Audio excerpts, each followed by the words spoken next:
I'd like to welcome up Salisbury's own Tyrone Cooper, chaplain of the Salisbury Fire Department, for our invocation.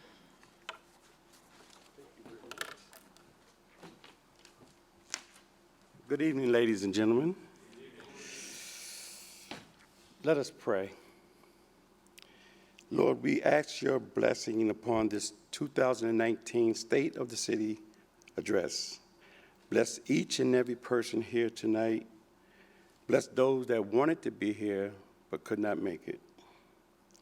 Lord, continue to be with our city and our administration. Now, Lord, we ask your blessing upon Salisbury University and the city of Salisbury. In his holy name we pray. Amen. Thank you.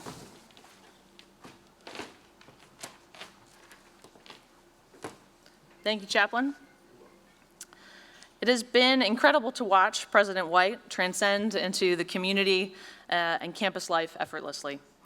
Your dedication to this university and community at large is seen and felt. Whether students and faculty and staff are volunteering at the National Folk Festival, students giving back in our neighborhoods throughout the year, or the president and his executive team doing some beautification projects at our zoo and the city park. The university is always giving back. We would not be a thriving city without this wonderful institution. The city looks forward to the continuing to partner with the university. President White.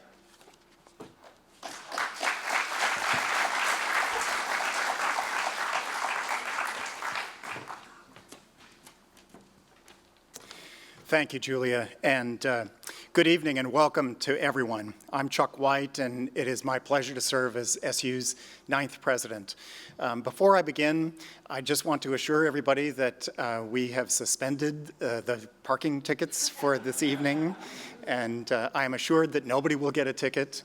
But if I'm wrong, you know where to bring the tickets. Okay, tonight only. My wife, Victoria, and I have lived in Salisbury for a little bit over a year now, and we received a very warm welcoming from this community. We are delighted to call Salisbury our home. I was officially inaugurated last April, and that gave me an opportunity to talk about the 4 priorities that I've set for myself as president, and I believe that these are closely aligned with the city's goals. The first is access and affordability. I want to make sure that SU remains accessible and affordable, particularly for local high school graduates. We want to make sure that students who grow up around Salisbury University have the opportunity to attend and graduate from Salisbury University, because our local students are more likely to settle in this region and contribute to our local economy. I'm happy to say that this year we were able to bring down SU's net cost of attendance. Our list price for tuition went up a little bit less than the rate of inflation, but the amount of student aid and scholarships that we granted went up by way more than 2%, and so the net cost, the average net cost of attending our institution actually decreased this year. This is our university, and we want to make sure that the door to our university is always open. I'm very proud to tell you all that this August, we welcomed the largest and most diverse class in the history of the institution.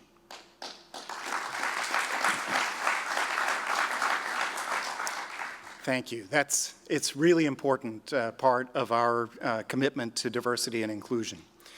SU is committed to diversity and inclusion and fostering an environment where all students have a genuine sense of belonging. So often we measure progress in this area with basic numbers or head counts, and it's certainly important that our student population reflects the state's demographics. But we also have a responsibility to ensure that our commitment to diversity is reflected by our faculty and staff, and in the programs that we offer, and in every decision that we make here. A third priority is institutional stewardship. As an institution, our operating budget depends on state funding, on the generosity of donors to our institution, and on student tuition. We have to be good stewards of those funds and use them as efficiently and effectively as possible. We also have a responsibility to be good stewards of our environment, of the earth. And we need to lead the way in research and in modeling the sustainable practices that we teach to our students. And the fourth area is community partnerships. We are very fortunate to have outstanding community partners. We've worked with the Greater Salisbury Committee and the Salisbury Area Chamber of Commerce on a number of important initiatives, and recently, along with PACE, SU has hosted local, state, and federal election forums, a true benefit to our students and to the community. We work with the local schools to help provide the training and understanding that our students need to prepare them to be teachers of young people in our community. We work with the local hospitals, healthcare providers, to give our nursing students the real-world experience that helps them to be effective after graduation. It is no accident that our nursing students have the highest pass rate in the state of Maryland on the NCLEX licensing exam. Higher than Towson, higher than College Park, higher than Johns Hopkins.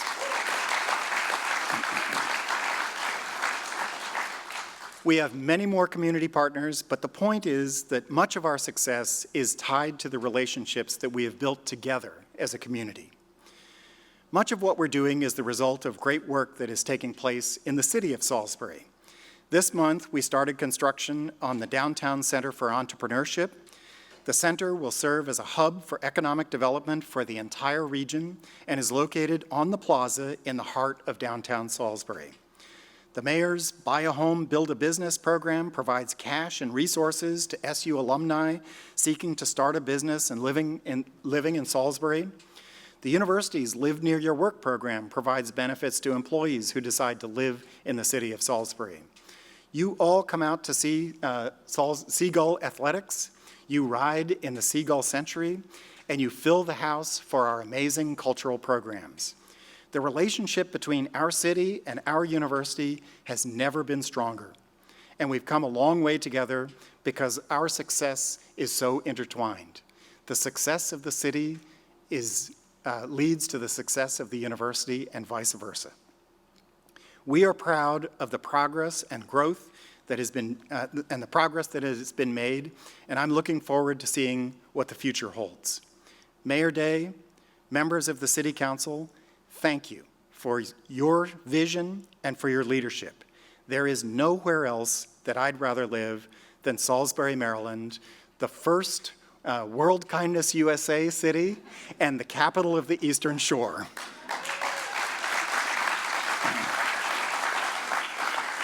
Thank you very much and welcome.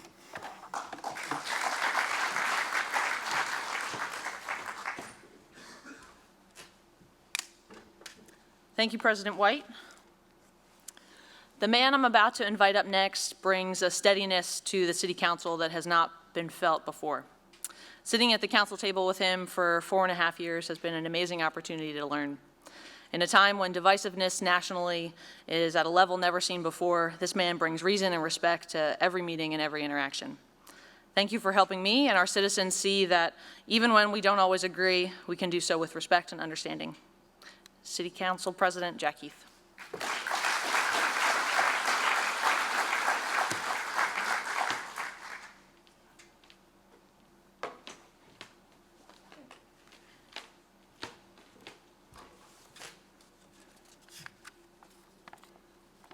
Good evening. First, I want to thank the mayor for allowing me to share the council's perspective of this past year. I would also like to recognize the council women that are here tonight. Angela Blake, would you please stand? And April Jackson. And Mir Boda sends his best wishes. He unfortunately had to work tonight, and he really looked forward to being here. He got his schedule yesterday and found out he was working tonight. It's been a great year. It has. Our short-term incentives for developers have paid off, and our revenue is up. This allows us to keep the tax rate flat and no increase in the sewer rate. We received the federal SAFER grant benefiting the fire service, so that now we can staff 3 pieces of equipment, one in each of the firehouses in the city for the first time in the city's history. Salisbury is the only city of its size in the United States of America to have a Housing First program for our homeless.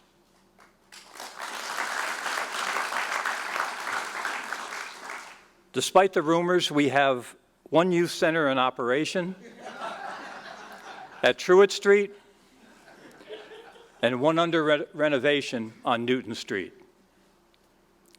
We have hosted the 2nd year of the National Folk Festival with good weather, a great turnout, and no incidents.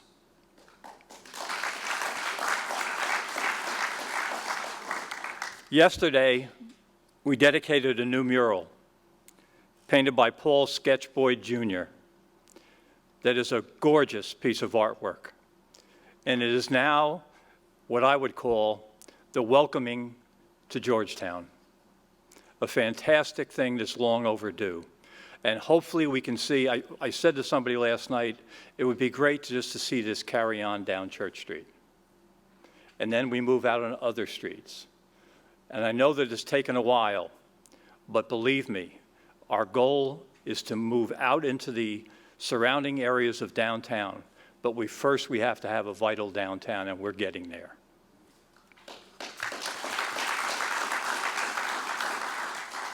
Our increase in public and private partnerships has expanded our ability to meet the needs of our cities. Our new amphitheater hosts public and private events. We continue to increase the number of community gardens under the leadership of our, what is his title? Secretary of Gardens, Martin Hutchinson. I am most proud of the way the council has conducted our business, with mutual respect, discussions, and compromise when needed. It proves that government can operate without bickering, name-calling, and insults. We recognize the desire for a good quality of life for our citizens and are dedicated to making sure that this is delivered. On behalf of the council, I want to thank all of the city workers who support our vision and meet the needs of our citizens each and every day. Let's not forget our greatest asset in the city of Salisbury, its people. Thank you very much.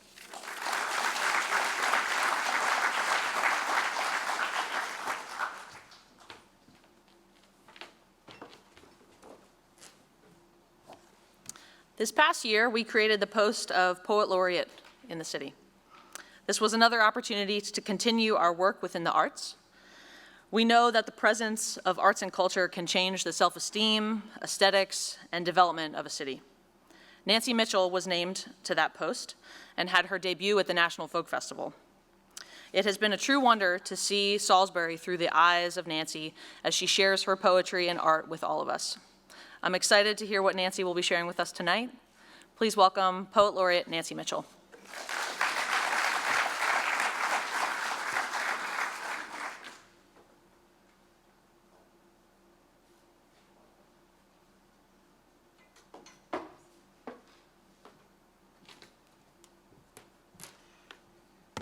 I'm very honored to be here at this very important occasion. Thank you for inviting me to speak. The state of the city. Tonight you'll hear and see a list, data and statistics, solid evidence for the state of our beloved city. But your first poet laureate thinks and speaks most fluently in metaphor and simile. And although some consider poetry fluff and sissy stuff, sentimental as a Hallmark card, a true poet never speaks in hyperbole or exaggerates the truth. The great writer Flaubert always said, real poetry is as precise as geometry. And what I see is every past accomplishment, from coffee talks to neighborhood walks, folk festivals, and fine street art, has been executed with the single-minded intent to first mend and nourish the heart of our citizenry and city. Because without the heart, the rest of the body will not prosper.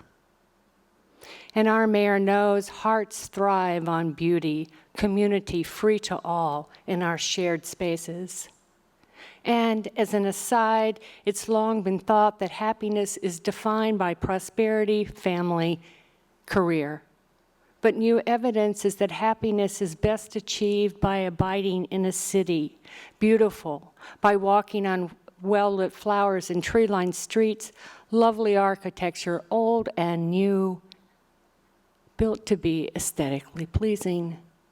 Green spaces in which to create or meditate, art galleries, a pavilion for movies and music. By some great constellation of cosmic energies and visionary city government, we are in the middle of a renaissance in which what was prized in the past is revived, what was lost is restored, what is damaged is repaired. And although every city has its trolls who bang the bridge, demanding tolls, and try with all their might to douse our delight with doubt and cold water, no one hears them above the music, the laughter and happy sighs of young and old alike as they eat Angela's ice cream and watch the sunlight make diamonds shine like stars upon the river. Thank you.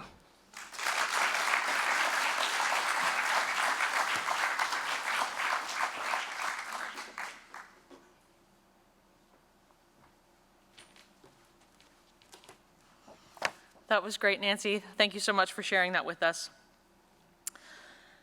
I am truly lucky to get to come to work for the city of Salisbury every day. This community is a joy to work for and with. What makes it even better is getting to work with the mayor every day. Over his lifetime, but certainly over the last 4 years, he has been a steadfast believer and visionary of who the city is and who we will become. We have been seeing and feeling that vision come to life. And now, as much as it is my job to pump the brakes every now and then to make sure that we're managing all of our priorities, please don't ever change. Thank you for dreaming big and truly seeing Salisbury when this community had trouble believing in ourselves. You have forever changed the community, and now we're all visionaries and believers. Mayor Day, please come up here and continue to share your vision with us.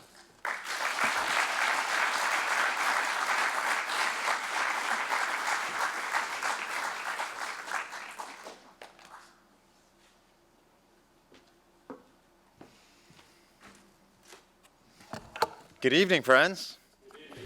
Can everyone hear me? Okay, good.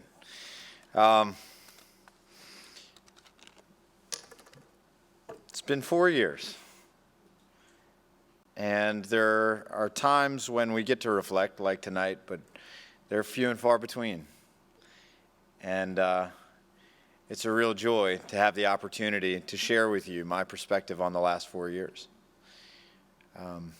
You know, at times I feel like my family has grown with this community. It was on the very day that I found out that I was uncontested in the mayor's race 4 years ago. In other words, the day I found out I was going to become mayor, that my daughter Lily was born.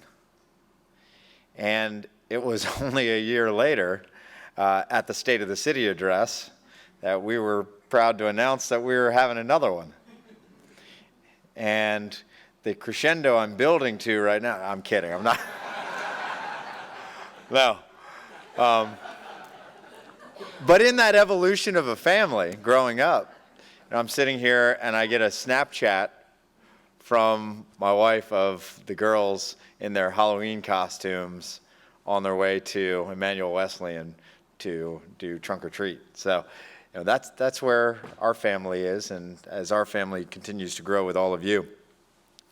So I want to say thank you really quickly to this team, and I'm going to say it a couple times throughout the course of the night, but I specifically want to call attention to our council, Jack,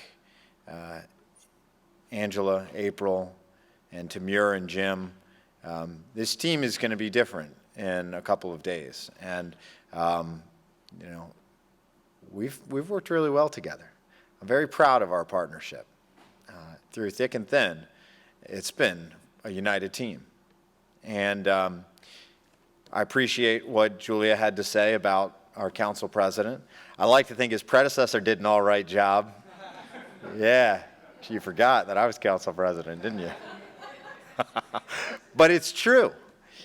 Jack is the steady hand that leads this city council.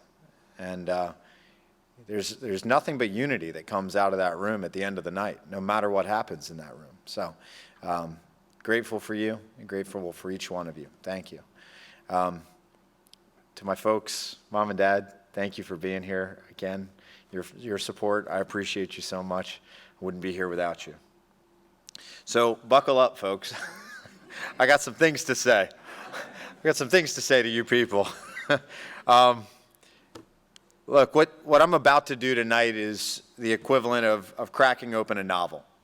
And this is a novel you haven't read before. And we're going to skip to the end, and then we're going to go back. We're going to read that last line, but then we're going to go back to the beginning. The past 365 days or so since the last time we stood here have been amazing. And we're going to discuss a lot of it. But I want to start tonight's remarks talking about last night.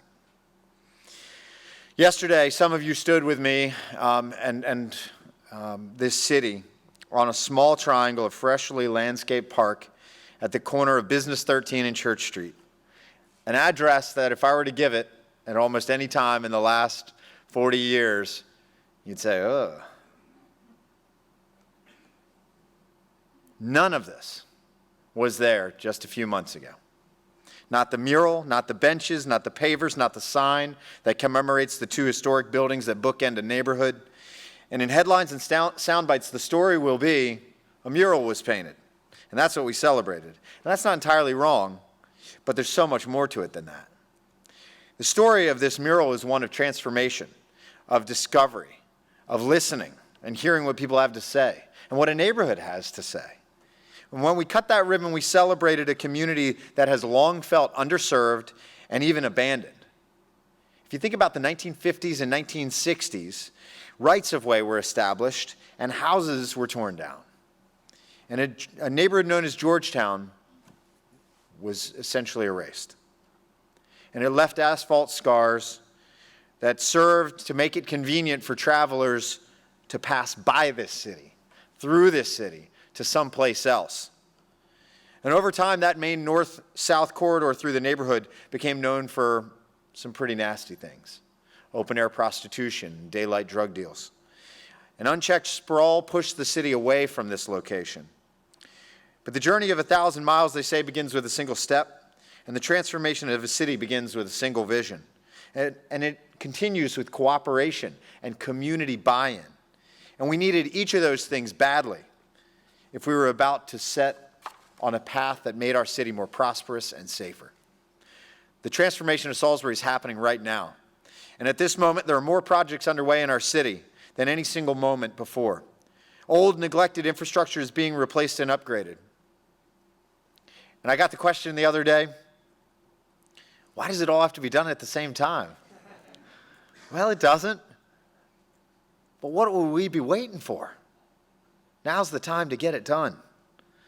Streets that have long been pocked with cold patch are being repaved end to end. Riverside Drive today, slowing some of your commutes, I'm sure.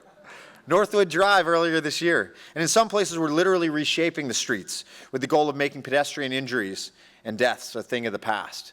Vision Zero is a worldwide initiative making cities safer. And we're doing that by eliminating so-called raceway merges and installing traffic calming features like roundabouts and other measures to slow vehicles down. These measures have brought immediate results as drivers are forced to slow down and be more mindful of pedestrians. And for those who are annoyed at having to drive a little slower, let me say this. I hear you, and I understand your frustration. But your frustration is nothing compared to the pain that too many parents and loved ones have had to feel losing the life of a child or of a family member right here in Salisbury and too frequently across this nation because leaders weren't willing to choose the hard right and instead ignored dangers. Well, I won't be put in the position of having to look a mother or a father or a sister or a brother in the face and say, yeah, your child was killed, but we too weren't willing to do what was right. Rather, we are, and we have. At Mill Street, which is slowly ramping up on a roundabout that will ease congestion, we're working to improve safety for pedestrians and all motorists to create a beautiful visual gateway into the North Camden neighborhood in downtown Salisbury. By the way, the single most popular feature, according to public opinion, in the downtown master plan. That intersection will also remain open through the construction process. Otherwise, it would take just a couple of weeks, I'm sure, right? No, Amanda Pollock is shaking her head no. But it'll wrap up in the spring of next year. This master plan we continue to implement includes our bike master plan with the installation of cycle tracks along Waverly Drive and South Park Drive, and ultimately Fitzwater Street and Carroll Street. Making Salisbury friendlier to alternative modes of transportation makes us a healthier, more environmentally friendly, more livable city, and we aspire to be each of those things. And if there's any question whether this infrastructure is needed, just take a look at the bike valet from day 2 at the National Folk Festival this year. There were over 70 bikes, and I counted on Saturday afternoon. So thank you to Matt Drew and Bike SBY for their advocacy and their support and staffing that. Improving the functional safety of a street is a task in and of itself, but replacing 100% of the infrastructure underneath and everything on top is a Herculean effort. It's one you can witness taking place in our city right now, downtown. Crews are 3 years into a 4-year project implementing the Main Street Master Plan. I say a 4-year project because it's a 4-year construction project. But Doug Church reminded me downtown the other day that he was 20 years old when he was on the Urban Salisbury Board of Directors, and I think he's like 38 today, when they started planning this project. And the results are nothing short of breathtaking. Stand at either end of the completed sections of Main Street and look in, and what you'll see is a visually cohesive streetscape with beautiful lighting and banners and brick accents, hardscaping and young trees. And what you can't see is even more important. 100-year-old infrastructure replaced and Maryland's fastest internet being laid. On Division Street, we cut the ribbon on the first phase of the Town Square project. This is the figurative heart of our city. Phase 1 included a food truck pad that is already active, and that has been a hit not only with patrons, but also with the food truck the food truck operators. The addition of picnic tables and a cut-through walkway to the garage has made it that much easier to use and renewed what was once just a grass strip. Beyond that blacktop, our crews have been busy making transformation more than a catchy hashtag. But in the interest of covering every base, we have a catchy hashtag. On social media, our Transformational Thursday series highlights projects that are reshaping our city, from something as simple as mulching a flower bed to the installation of ADA-compliant curbs, the completion of a major capital project, to the end of a saga that once defined our city. Salisbury's beautiful new wastewater treatment plant has outperformed MDE mandates since it went online. Last month, we officially declared it open for business as MDE's consent order of 7 years was lifted. Salisbury is now among the watershed's cleanest facilities, reducing phosphorus going into the Wicomico by over 70% and nitrogen by 92%. We no longer have to cringe when people talk about our treatment plant as being the example, because we've completely flipped what it means that we're exemplifying. Oh, and on the other end of the water cycle, we are very proud that for the 5th year in a row, we have won Maryland Rural Water Association's Best Tasting Drinking Water. Drink up, ladies and gents. Another area in which we're setting the gold standard is fiscal stewardship. Under the careful and steady eye of our finance director, Keith Cordry, Salisbury has seen 2 consecutive no-note audits. And this past year, we received the Government Finance Officer Association's Distinguished Budget Presentation Award, say that 10 times fast, for the 2nd year in a row. Our CIP is leaner and easier to understand. And last month we learned that Standard & Poor's had reaffirmed our AA bond rating, enabling us to issue bonds at an almost unheard of low finance rates. And thanks to our economic prowess and our fiscal prudence, we've saved $1.4 million in debt service over the last year and this year. That money's gone into our reserves, bringing our balance to over $10 million, in line with city standards and setting us up for a bright future. Stunningly, the small share of city income tax receipts that the state shares with us jumped 25% in 2019, indicating booming business and personal income in the city limits over the last year. Thank you, Keith, to your team and for your diligence and always keeping a watchful eye on city finances.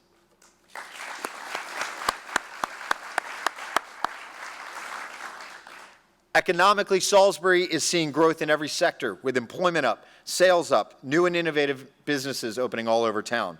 We're leading the state in commercial property valuation, gaining 31% in value versus a statewide average of just over 12%. And that's an increase just this year. In our resurgent downtown, developers are turning vacant spaces into attractive apartments, offices, and restaurants.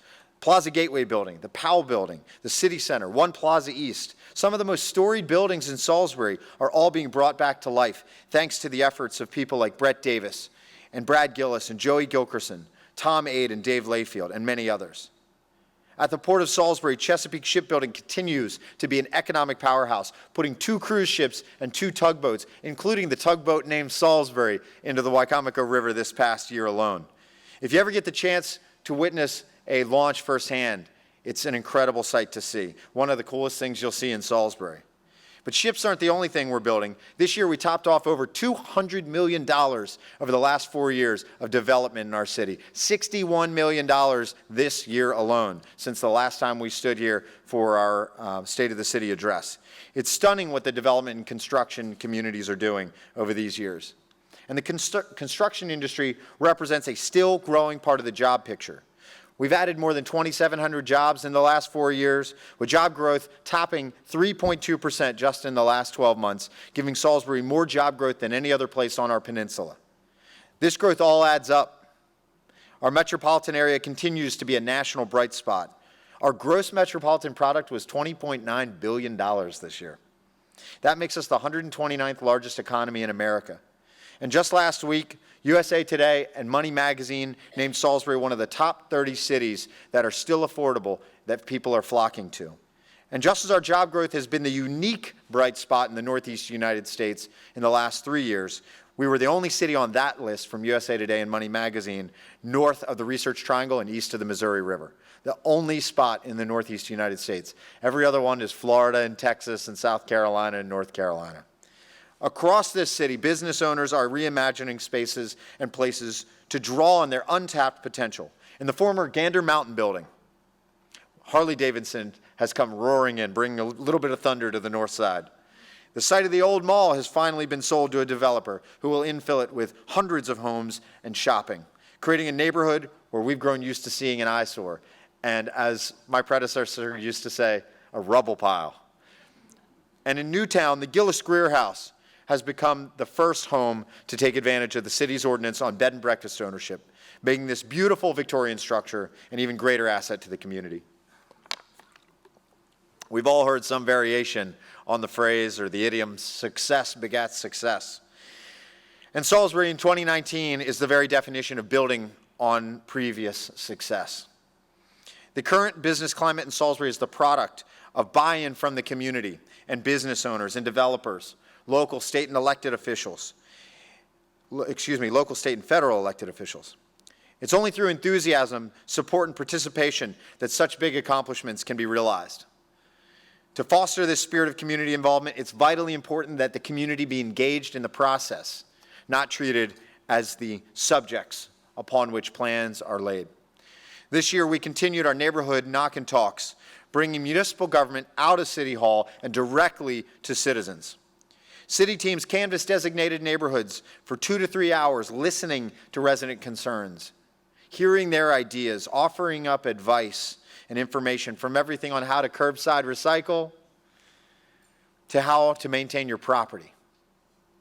And while we're in the neighborhood, we invite residents to come eat some hot dogs and some chips and some soda with us. and it's a way for neighbors to get to know one another. These efforts are spearheaded by our neighborhood relations manager, Kevin Lindsay, who's done a tremendous job of expanding the program and making sure that all resident comments and concerns are cataloged and forwarded to myself and each respective department head.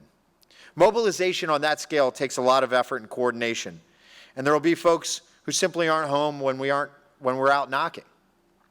That's why I began hosting open office hours, a bi-weekly 2-hour block of time at a local restaurant or coffee shop, and we're expanding that. Citizens get to come sit and say, I just need 15 minutes of your time. I have a great idea. Can you hear me out? Do you think this business would work in Salisbury? And we're getting ready to do this in more satellite locations, including right here on Salisbury University's campus, as long as I run that by the boss. Sometimes, though, we don't need to sit down across from an elected official to get an answer that we seek. In 2019, finding information quickly is precisely what everybody expects. Sometimes it should be as simple as saying the word Alexa before you ask your question. And that's why we created the City Helper skill for Amazon devices. More than just a tool of convenience, City Helper makes access to government services friendly to the blind and the mobility limited. It's a way that we can bridge gaps in communication right in citizens' homes. And it's kind of fun to use, too. The only thing it doesn't do is order pizza for you, and Bill Garrett and his team are working on that as we speak. And when we knew we were moving ahead, at the mural at the corner of Church Street and Route 13, we knew that we also had to ask for input. Didn't matter what the mayor wanted on the wall. Didn't matter what government wanted on the wall. What mattered was the people in the neighborhood. Neighbors spoke and we listened. And Paul Sketch Boyd created a beautiful mural that to me is a reflection of civic pride and community engagement. It was born from civic pride, and today it's creating new civic pride, further lifting a community. This city is also proud of many other assets, some of them that have been around a while, like the Salisbury Zoo. But this year we took this special step of partnering with Salisbury's flagship brewery, Evolution Craft Brewery, to produce the first zoo brew, Pinocchio Pale Ale. Looks just like him. That features tropical fruits from Pinocchio's home region in Ecuador, and the proceeds from which go to support our zoo. We're proud as well to have restored another location with sheen and honor, ode to those who served, who fought, and died for our country. The 1955 War Memorial was refurbished at Priscilla and Route 13, a sacred space rebuilt by community volunteers, by businesses that donated and reduced prices on their services, and by a dedicated team from field operations. And there's much to be proud of in Salisbury. We've seen the city come alive at an ever-quickening pace, and each successful event builds a sturdier foundation for another, and another, as people share positive energy with one another, success begetting success. This year brought our second marathon, half marathon and 5K. Once again, we had over 1,000 runners on the flattest, fastest Boston qualifier round. This year, we moved the date forward a little bit and found that perfect sweet spot, late March, early April, that shoulder period. Registration for this year's race already is well ahead of the first 2 years. And I guarantee perfect weather. I'm calling it right now. I'm getting a little cocky after this folk festival. The marathon generates activity in our downtown, and that's something that we have not seen historically. And I can tell you that it has been about a decade that we have been in this fight to restore life to the center of our city. Thank you to Salisbury Arts and Entertainment District, to Lee Whaley, to Connie Strott, to Jamie Heater, who's sitting right here.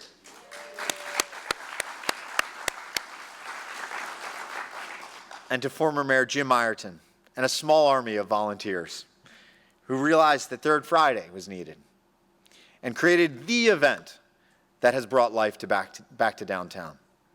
Can we get another round of applause for our friends at A&E? You give us a gift every Third Friday. Third Friday didn't just bring people back downtown. It fundamentally shifted the way we think about the center of our city. Words like vibrant and jubilant and fun, colorful, they replaced terms like ghost town, dead, abandoned, things that we used to say or hear about the center of our city. Suddenly, streets that were tomb quiet at 5 o'clock have come to life with art, with color, with sidewalk painting, with photographs popping up in windows. Thanks to Third Friday, art became an indispensable, inseparable part of the center of our city.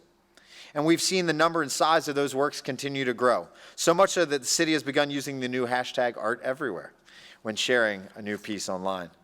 Most recently, Delmarva Veteran Builders commissioned the gorgeous mural that you see here, Believe. Sarah Purdue painted the Downtown Wings mural on the gallery building. And the A&E District has also coordinated with painting of every electric box in downtown Salisbury, turning eyesores into assets with the help of artists from every corner of our community. And in some cases, an asset can be reimagined, improved upon. It might not be bad as it is, but there's potential for something greater. That's the case with the downtown Bark Park. This is a space that is a little park often forgotten by the Mill Street drawbridge between there and Brew River. A crowdfunding campaign and the support of SVN Miller has led to enough funding to build our downtown Bark Park. Our four-legged friends have been barking for years about a space downtown, looking for a spot for exercise and to make it friendly for people that own dogs nearby. Continuing along our Riverwalk, our beautiful new kayak launch gave citizens access to the Wicomico River in a way that most of us have forgotten about.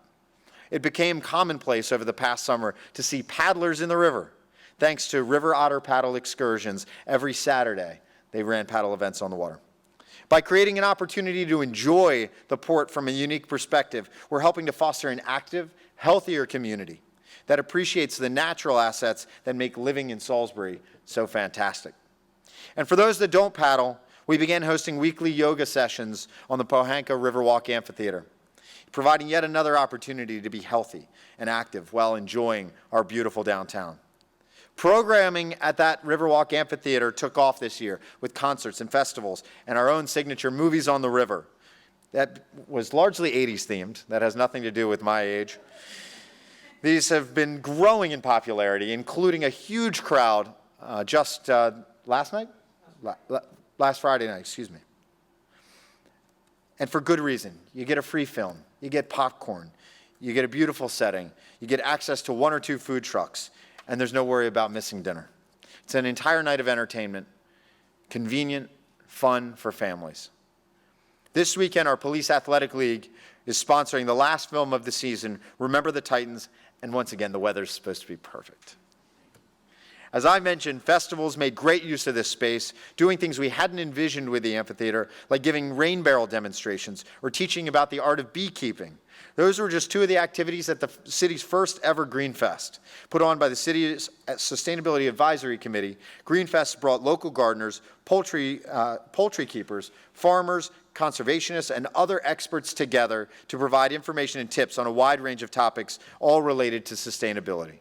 And before I move on from the amphitheater, I'd be remiss if I didn't talk about the event, which put the most people in that space all year, the National Folk Festival. We started the slideshow off with an awesome picture taken by Brooks Pollock, the husband of our Department of Infrastructure and Development Director, Amanda, and the father of Josh, who's sitting right there. I just wanted to bring this back up because it's such a beautiful shot for a number of reasons, but mostly the people. I love seeing that many people enjoy good music in our downtown. And believe me, there's plenty of pictures that show the same story from the National Folk Festival. Too many to make a deep dive here, and I won't mention every detail, but I want to share a few numbers with you. We'll start with 153,911. That's the conservative estimate for how many unique visitors we had to downtown in the 3 days of the National Folk Festival. That's time spent, that's money spent, that's minds changed about our downtown. 177,925. That's gross sales. Beer, wine, water, soda, merchandise sold on-site festival weekend. $40,790 collected by the famous Bucket Brigade. If you spent any time collecting for this team, you began to notice the I donated stickers all over town. This engaged citizens in a conversation about a free event for their community, participation, and what it takes to put something like this on. I will absolutely be signing up to be on the Bucket Brigade again next year. About 2 months ahead of the National Folk Festival, we took a trip to Camden Yards to spend the day with our newest sponsor, the Baltimore Orioles. This was remarkable for all of us that went on a lot of levels, but I think my favorite part was that I got to stand on the mound in Camden Yards with Lily and Olivia and Liz right there, just yards away. It's an experience we'll never forget. And we're excited to have the Angelos family supporting us and behind us this year and for the years ahead. And another thing I wanted to mention about the National Folk Festival this year, about 2 weeks ahead of the festival, my office was contacted by a well-known and respected journalist and television producer named Howard Blumenthal. You may recognize that name associated with the New York Times. Salisbury had ended up on Howard's radar simply by virtue of the fact that he's a music lover, a folk music lover, and Salisbury turned up in his Google searches. It was that simple. Howard wanted to learn more about our city. To better inform the article, he said he'd need to experience the festival. The piece he produced provided remarkable insight into Salisbury and how it looks from an outsider's view. Howard wrote of a place undergoing a tremendous transformation. He spoke of delicious food and enthusiastic citizens who were eager to do their part to restore a city and a heart of their city. Howard expected to be with us just for Saturday before returning to New Jersey. But on Sunday, we found him again wandering the footprint. Actually, we found him once again in the Mad Hatter. And when we asked him, what he said was, "I was having too much fun to leave." And that's what we want to be. Too much fun to leave. A fun place, a place that people fall in love with. We want to create experiences to draw people into our community and to get them to stay. And that starts with the heart. Something which always fills me with a tremendous amount of pride for my hometown is this. Every time I have ever seen hatred, intolerance, discourtesy, rudeness, meanness, or ill will rear their ugly head in our town, I've seen this community affirm loudly that no, we will not allow those things here. We will not allow them to make their home in our city. Salisbury has that heart. We're a community of supporters and well-wishers, and we wear every bit of that on our sleeves. So when I was approached by PFLAG, and they came to our office and said, "Would you consider marking the 50th anniversary of the Stonewall riots by hoisting a pride flag on the plaza?" the answer was absolutely yes. No one will be made to feel unwelcome in this city. June was officially declared Pride Month in Salisbury, and that flag still flies over the plaza today. And it's with that same heart for all people universally that drives our Secretary of Kindness, Grace Murdoch, whose tireless work brings kindness into the lives of everyone she meets, and that's led Salisbury to being named the very first World Kindness USA city.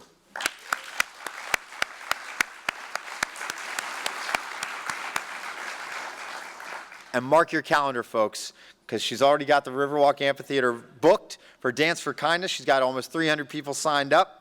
You get to literally be part of the movement, and that is on November 10th, Sunday, 2 to 4 p.m. November 10th, Sunday, 2 to 4 p.m. Check out the Salisbury Dance for Kindness Facebook page. Earlier, I spoke of transformation and the transformative nature of art and how important it is to our city. And so it was an honor to name Nancy Mitchell the city's first Poet Laureate this past April. Nancy's enthusiastic, she's engaging, she's an advocate of the spoken and written word. And her creative approach, as you can tell, to the appointment has led to more than just appearing at events, but it's led to things like Poets on the Plaza, a series that's one of the most inventive ways I've ever seen to create community dialogue around a topic, any topic that you can imagine, by getting people to let their guard down. And I understand I'm up next.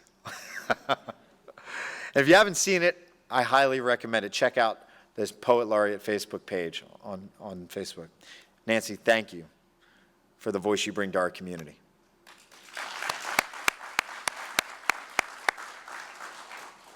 This past spring, I was contacted by another community leader, Don Hackett, the executive director of Dove Point, who told me that he had a number of program participants who had expressed a desire to contribute a real and meaningful way to Salisbury's transformation.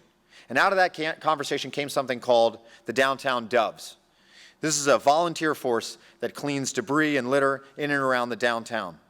Since their inception, the Doves have had a hand in the preparation and cleanup for every major event that has taken place in the heart of our city.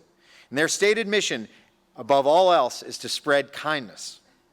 They're there to clean up, but their mission is to first spread kindness and to make our city more beautiful every day. The Doves are a tremendous asset to Salisbury, and I want to extend my thanks to each and every one of them. Doves, if and when you watch this address, I want you all to know something. You are appreciated, you are loved, our downtown and our city says thank you.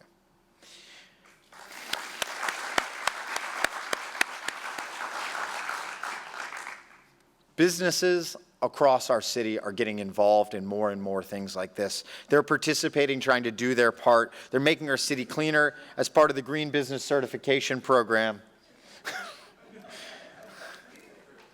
Little comic relief. Thanks, Rhodey. So far, we have 14 certified businesses with 3 pending approval and more who have just submitted their applications. And that's only in the first 6 months or so of this program. To be considered a business needs to complete a checklist, showing a commitment to being more careful about their use of resources and energy. This list includes things like replacing fluorescent lights with LEDs, use of compostable material, installation of bike racks, making it more convenient for customers who want to pedal. The Green Business Certification Program is overseen by our Sustainability Coordinator, Alyssa Massey, whose efforts to inform Alyssa Hastings. That's the second time I've done that. That's the second time I've done that since they got married. Whose efforts to inform and educate our citizens about green initiatives and living sustainably have brought a 16% increase to recycling just this past year. Congratulations to Alyssa, and congratulations to our sanitation superintendent, Ron Airy, on a job well done on that effort. And going green isn't just something that we expect everybody else to do. We know we have to lead by example, and that's one of the reasons why this summer we entered into a contract with Exelon Energy to source 100% of the city's power from wind energy, a renewable source, 100%. And here's the great news, folks. It has led to an almost $80,000 per year savings to the taxpayer. Not an increase, not a premium, but a savings to the taxpayer. So we are so grateful for Exelon for that partnership.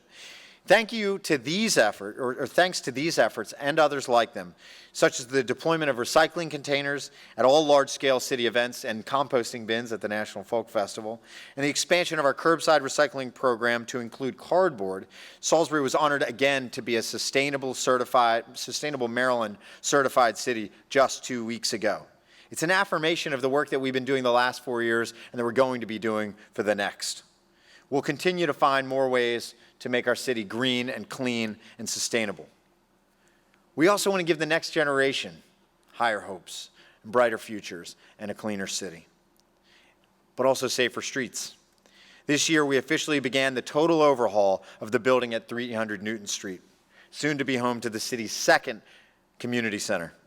When it comes online, the Newton Community Center will offer kids in the Camden neighborhood the same activities and programming and more that exist at the Truett Street Community Center, which is booked 7 days a week, almost all year long. And with the addition of a community garden at Truett Street, on-site improvements including a new playing surface and basketball courts, thanks to our Housing and Community Development Department, the Truett Center is giving kids in the Doverdale and Church Street neighborhoods 2 more reasons to drop in. Thank you to HCDD for that great work. Our community centers give kids a place to do homework, participate in workshops, have a snack, play basketball. These are safe spaces where our youth can congregate and share experiences. And that's how you build community, shared experiences. Because those shared experiences lead to empathy. And if you can relate to someone, you're automatically more inclined to give that person a chance. You're automatically more inclined to care about that person's life. Salisbury's Police Athletics League, under the guidance of Sergeant Matt Thompson and PFC Kevin Carroll, doesn't just teach kids the fundamentals of football, lacrosse, or baseball. It creates shared experience. It gives these kids maybe their first taste of esprit de corps. It helps build trust and strengthen connections between law enforcement and the community. And it hopefully generates a sense of civic pride to the kids who practice and play with the Salisbury Rhinos or the Doverdale Hawks. Sergeant Thompson and PFC Carroll do the yeoman's work with Salisbury PAL, but the program wouldn't exist without the assistance of volunteers, many of them who wear a badge, who also hear the call to mentorship. It's a tough call to answer because we've got limited time. Everybody's busy. And mentorship takes tremendous time and patience. But there really is no charge as noble or no charge as important as caring for a child. In this community and across this state, too many kids are forced to live without adult mentors in their life, providing positive guidance and influence. And the number one reason that those mentors don't exist is time. So this year, the Salisbury municipal government moved to eliminate that obstacle by making mentorship part of the paid workday for city employees through our City Bigs program. Employees who participate are allowed 2 hours a month to meet with their mentee during recess or after school, and mentorship fits well into the job description of 100% of our 435 city employees. It's our community. So tonight I issue a challenge from the city of Salisbury to all other municipalities on the Eastern Shore. Join us. To Salisbury businesses, join us. Reach out to Big Brothers, Big Sisters of the Eastern Shore, or call my office, 833-SBY-CITY, and we'll make the connection personally. We've got enormous examples of this sort of mentorship happening already in our community. The Salisbury Fire Department has proven their commitment in 2019 through the Junior Fire Academy. It doubled in size in its second year. Our firefighters and emergency medical technicians rose to the occasion, providing valuable life lessons, mixing a healthy dose of fun, as you can see. The Blazing a Path to Literacy program and their Fire Safety Week brought SFD into Wycomico County schools for two very different missions, but with similar goals: improve the lives of children in this community. Thank you, ladies. Thank you, gentlemen, as always, for your passion, your dedication, your bravery, and your commitment to service. This year, we also continued our tradition of service through Chesapeake Housing Mission with ramp builds to serve our neighbors with limited mobility. Several times a year, city departments, including our department heads, gather together, and I hope you can see the sense of satisfaction on their faces to participate in lending the gift of access, the gift of mobility to people. And while we're blessed to have organizations like Chesapeake Housing Mission to help bridge the gap between need and assistance, there are others in our community who remain difficult to engage or even reach because their lives are spent in constant flux and transience. In 3 years, the city's done more to address homelessness than we had ever done before. Standing up our Housing First program under Housing and Community Development, hiring a housing and homelessness manager and case manager to assist in finding permanent wraparound housing services for those in need. And each one of the people I just mentioned are here tonight: Everett and Christine and Joe.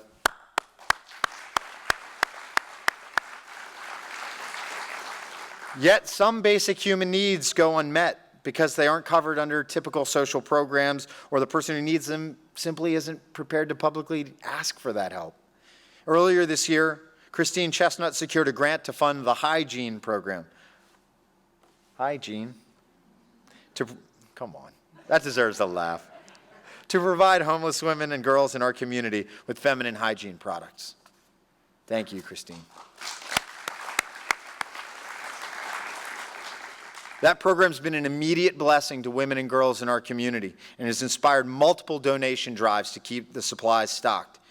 By addressing this subject so plainly, so directly, it's removing stigma from the equation and gets those products to the women in our community who need them. Grace would be the first to tell you that's kindness in action. I don't want to keep you a lot longer, but we got 4 years to cover tonight, folks. I don't want to say something you've heard me say before over and over, but I have to share these final numbers with you. Salisbury is safer, demonstrably, provably, palpably, quantifiably, undeniably. Go to the FBI and ask them, than we were 10 years ago, 5 years ago, 30 years ago, or even 1 year ago. Part 1 crime at this point in this year is at its lowest point at any point of any year since we had records. And again, that's not a rate, that's not about your size, that's the actual number of Part 1 crimes. Chief Barbara Duncan deserves the credit, and her team deserve the credit for that work.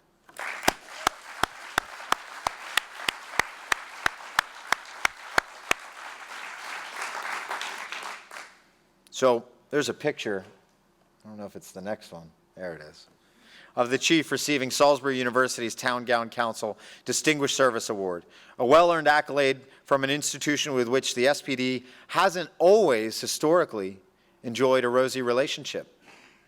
But this is another indicator of the tremendous positive impact that she has had on Salisbury and of the unifying relationship she has had since arriving a decade ago. Thank you to SU for recognizing that. We appreciate you. And thank you to our Chief Duncan one more time.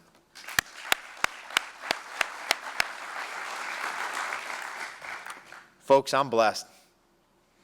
I work for great people. I work for all of you. And I work with great people. And here's what I love about the team that I work with.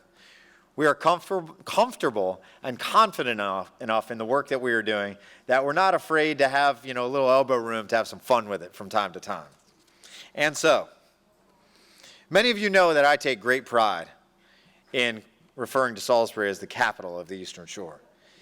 Pardon me, in the fact that Salisbury is the capital of the Eastern Shore. Some might say we're too proud of our little city's growth and progress. Not me.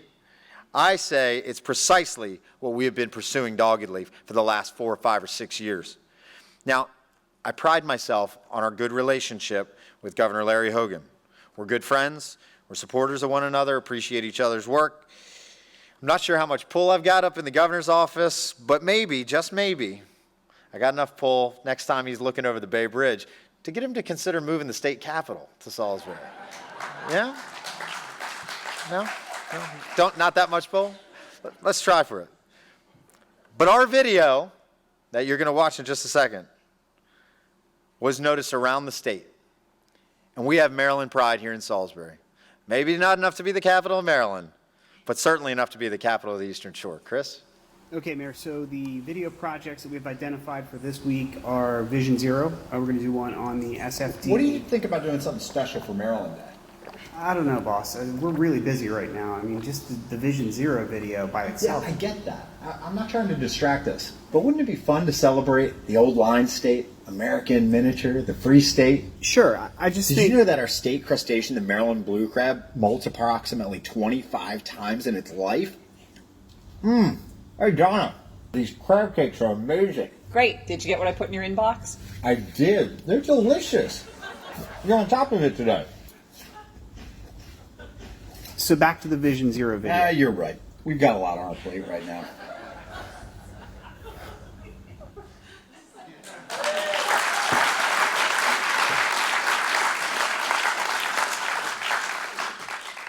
So like I said, our video got noticed around the state, and we got a phone call from my good friend Gavin Buckley, the mayor of Annapolis, and he said, can we do that too? And we said, like, what, make your own video? And he was like, no, like do a shot-for-shot remake of your videos.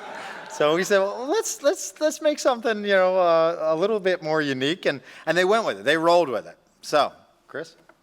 Well, it has been great talking to you, Mayor Day. I hope things are going great for you out there in Salisbury. Your Maryland Day stuff was hilarious. Mayor Buckley, it's my pleasure. We just wanted to show how much we love Maryland down here.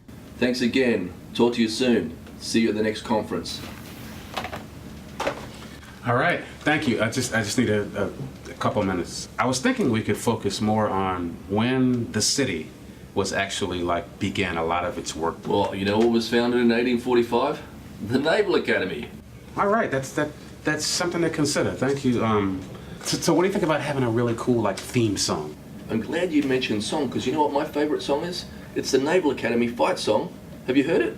Anchors Aweigh. Oh, so what I was thinking is, heightening the fact that we're a state capital and we're one of the oldest state capitals. Speaking of oldest, the Naval Academy is the second oldest of the 5 military academies in the country. I'll take note of that. I'm thinking because we're in mid-August now that we really need to focus on. So I think we need some wins. So what do you think about? Have any ideas around some wins we could quickly get? Well, speaking of wins, my favourite win is the Naval Academy. 61-50 against Army. Take that. So now I want to talk about the next panel for our summit, the next part of the summit. I think we should only accept the absolute best people for this panel. Speaking of acceptance, do you know how hard it is to get into the Naval Academy? They only have an 8.5% acceptance rate. You have to be good. Mayor, your 230's here? Excellent. Send them in. So I was thinking something around August 30th, 31st, like the end of the month. What do you think about doing something around that time? I'm not sure. A little bit to the left. That's good. August 31st, opening game for the Naval Academy. We're against Holy Cross. We are going to crush them. Go Navy. Holy Cross.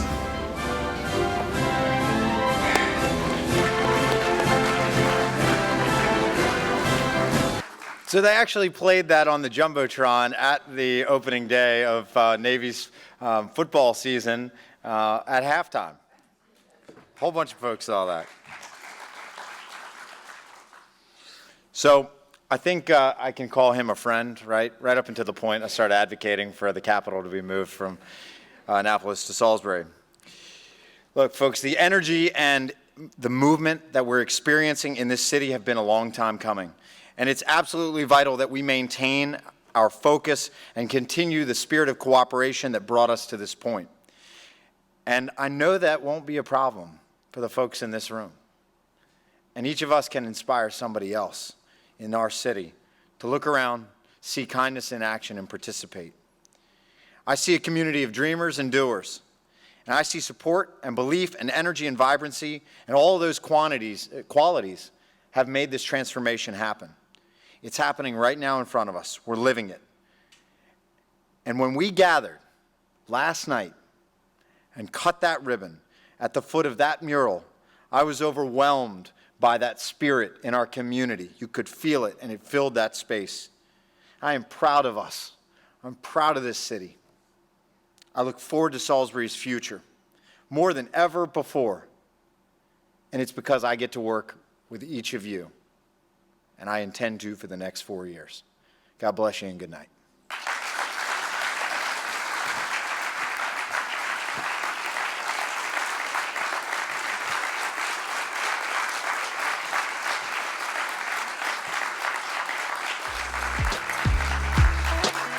Thank you all.